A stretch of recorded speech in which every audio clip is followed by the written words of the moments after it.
27. Oke. Apakah sudah dibuka? Silahkan nanti dibuka bukunya ya. Buku akuntansi Mulyadi halaman 342.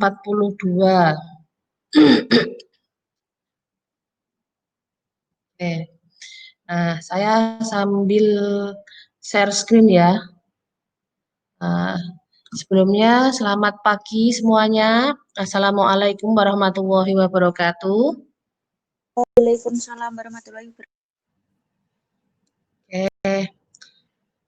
Terima kasih semua atas kehadirannya hari ini ya. Ini pertemuan terakhir kita di semester ini ya di mata kuliah akuntansi biaya. Apa namanya? Mungkin semester ini adalah semester paling nano-nano ya. Buat kalian baru semester 3 udah mengalami 2 semester ya, mengalami 2 semester yang kita tidak bisa langsung ketemu di kelas gitu kan. Full semester ini malah full tidak ketemu di kelas sama sekali. 15 kali pertemuan kita adakannya by Sunan ya, yang sinkronusnya pakai Jitsi maupun Zoom. Ya, semoga aja tahun depan sudah tidak seperti ini lagi ya. Bismillah, insya Allah. Oke, semoga semuanya selalu diberi kesehatan. Oke, sekarang kita masuk ke materi hari ini ya. Hari ini kita akan membahas penerusan mengenai harga pokok produk bersama dan produk sampingan. Minggu kemarin sudah saya jelaskan untuk produk bersama dengan video. Videonya sudah dilihat apa belum? Lama ya, panjang sampai hampir 1 jam videonya karena memang kalau saya menjelaskan itu saya memang lebih suka untuk saya jelaskan semuanya runut satu persatu urutannya. Sama halnya juga nanti hari ini nanti kita akan bahas mengenai harga pokok produk sampingan. Ya, ini di sini nanti ada beberapa metode yang bisa kita gunakan sebagai pengakuannya untuk pengalokasiannya ya. Nah, itu ya mohon bersabar saja ya. Semoga nanti pertemuan hari ini bisa lancar, tidak ada hal-hal yang tidak kita inginkan. Oke, langsung saya akan share materi dulu.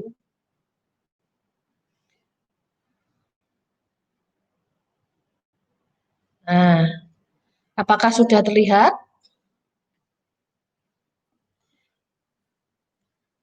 PPT-nya sudah terlihat ya? Belum. Belum? Sudah, Bu. Sudah. Sudah. Oke. Yang merasa belum terlihat, bisa sekalian lihat buku akuntansi biaya Mulyadi, atau bisa juga dilihat dari PPT yang saya share di Sunan, bisa di-download ya.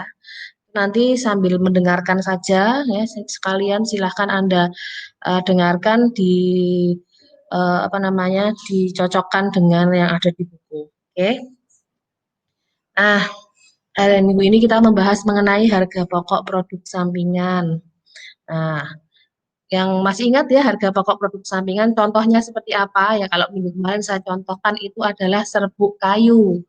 Jadi satu kayu gelondong besar ya diolah kemudian menghasilkan ada yang produk bersama atau utama, ada yang produk sampingan. Kalau produk utamanya itu nanti jadi kayu yang panjang kotak lonjong itu, atau ada yang bundar-bundar, ada triplek dan sebagainya, punya nilai jual yang tinggi.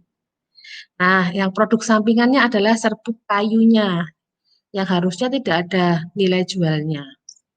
Jadi kalau dulu ketika saya masih sekolah SD itu ya, kelas SD itu saya tahun 90, bukan, tahun 80-an. SD saya itu tahun 80-an. Waktu itu sekolah saya tuh SD, kalau anak Kudus ini ya mungkin pada tahu daerah SD Barongan, dekat SMP 1 Kudus.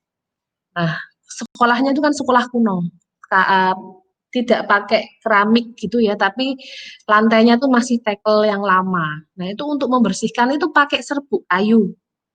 Nah, zaman dulu itu kalau kita mau bersih-bersih kelas kan ada piketnya itu ya, itu pakainya serbuk kayu. Jadi kita minta ke tempat penggergajian. Kebetulan eh di belakang kabupaten itu dulu ada tempat penggergajian kayu. Kita ke sana minta, nggak ada harganya serbuk kayu pada waktu itu. Padahal kalau sekarang mungkin serbuk kayu bisa dijual dengan berbagai untuk penggunaan atau untuk difungsikan dengan macam-macam ya. Nah, tapi pada saat itu serbuk kayu itu dianggap barang yang tidak berguna, tidak ada nilainya. Sehingga kalau kayak saya waktu saya SD tahun 80-an itu saya mau kalau saya piket, saya ke sana tinggal minta nanti dikasih banyak banget buat ngepel. Nah, jadi kalau sekarang di sini mungkin sudah ada nilainya. Nah, nilainya ini pun tidak sebanyak produk utama atau produk bersama. Ya, harganya mungkin paling cuma berapa ribu untuk per kilonya. Biasanya jualnya per kilo. Nah, di sini nanti kita akan bahas bagaimana untuk pencatatannya, bagaimana untuk pengalokasiannya. Nah, alokasi biaya bersama kepada produk utama dan produk sampingan pada umumnya dianggap tidak perlu karena nilainya yang relatif rendah daripada produk utama. Jadi biasanya dianggap tidak ada karena dianggap harganya paling cuma berapa. Jadi biasanya alokasinya untuk dari biaya bersama itu hanya dialokasikan ke produk utama. Ya, namun ada beberapa metode yang digunakan untuk mengalokasikan biaya bersama ke produk utama dan produk sampingan. Ya, nanti akan dibagi menjadi dua cara atau dua golongan. Yang pertama yaitu metode metode tanpa harga pokok atau bahasa Inggrisnya non-cost method. Metode ini memperlakukan pendapatan penjualan produk sampingan sebagai pendapatan atau pengurang biaya produksi. Ya. Jadi kalau menggunakan metode yang pertama ini, nanti ada beberapa metode ya di sini. Eh, pendapatan dari penjualan produk sampingan ini bisa dianggap sebagai pendapatan atau bisa dianggap sebagai pengurang dari biaya produksi. Kemudian kalau menggunakan metode harga pokok atau cost method, ya, dengan metode ini mencoba mengalokasikan sebagian biaya bersama kepada produk sampingan dan menentukan harga pokok persediaan produk atas dasar biaya yang dialokasikan tersebut. Jadi di sini nanti kalau menggunakan metode harga pokok ada perhitungannya harga pokoknya untuk eh, produk sampingan. Oke, nah mari kita bahas dulu yang pertama yaitu metode-metode tanpa harga pokok.